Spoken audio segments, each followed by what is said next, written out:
David Lumb, mobile devices editor of TechRadar, as the analysts are out there calling for $400 on Apple now. David, what has impressed you most from the Worldwide Developers Conference? Hey, Nicole. Definitely Apple's jump to new ARM-based chipsets, leaving Intel behind. And I think that's the big splashy story. But everything is getting an upgrade this year. iOS, iPadOS, watchOS, even a little bit for tvOS. So while we didn't see any new devices, we definitely got a hint at what's coming. But it's the silicon that's making the big news. Yeah, and we talked about the change that we were expecting to hear about the chips, right? Moving away from Intel and doing it on their own, the operating system, the latest versions of their operating system. When we look at different things within the company and what we're hearing, I saw picture-in-picture, I saw more updated AirPods. It just was unbelievable. And of course, the newest phone in the lineup too. Is this good enough for Apple? Is this a good conference? I mean, do you take away and say, you know what, Apple did a good job? Well, we have to give Apple props for putting together an actual, perhaps better ceremony digitally than anyone has done so far.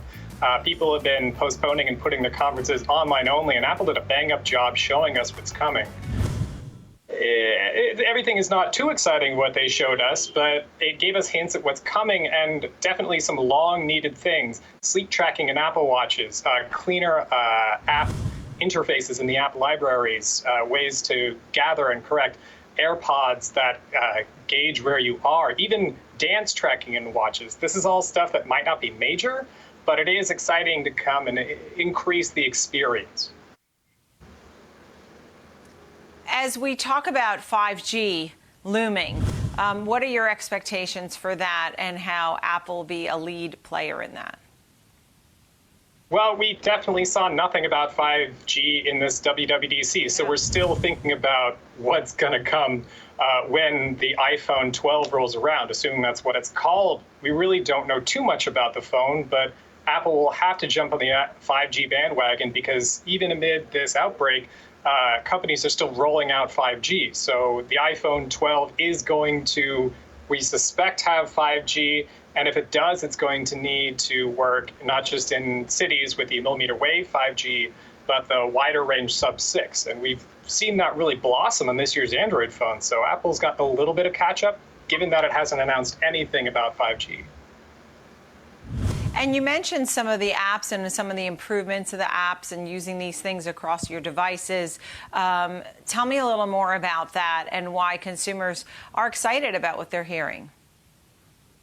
Yeah, it's actually pretty funny given how much overlap Apple's already done in the years past, having features from iPhones come to iPads and a little bit trickling into macOS. But this new architecture, these ARM chips, they're going to make it so much easier for developers to program one app across all devices.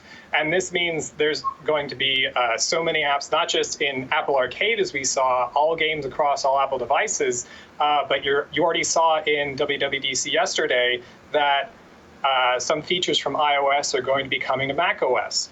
You've got a new control center so you can tittle with your brightness. You've got these new messages updates so you can, just like Slack, do these inline messages and group chat modifications. It's exciting that we're seeing so much come from the mobile side to the Mac side, which means we might see some of the Mac side trickle over to mobile side. This is great. It means innovations are no longer siloed inside their particular operating systems. They're going to come to much more. Yeah, and I saw everything. We talked about virtual keys, the CarPlay updates, also 11, updating Siri with languages, 11 languages, and including these widgets on the home screen, the iOS 14 home screen. I'd like to talk a little bit about the picture-to-picture on that, because I thought that was something. It gives you a floating thumbnail video of what you're looking for, you want to switch to on your home screen or another app. How cool is that in your world? We are very excited, especially since this is a feature that Android has had for a while. But it basically is coming with Apple's Signature Flash. It's also been on iPads, and so it coming to iOS means more parity of features between them, like we were talking about. But given how many people are watching stuff on mobile, it's just going to be simpler and easier for people to keep a little screen floating around as they're watching and multitasking, which these more and more powerful iPhones enable them to do. Listen, I wanted to ask you about the AirPod, more magic for the AirPods, and that switching the connection across the devices, I guess, will be easier. When you talk about the new AirPods, are you going to be buying the new AirPods? Is Apple still a leader in this industry when it comes to the phones and the apps and the Mac and et cetera? Is there other competitors that you think can take it away from Apple?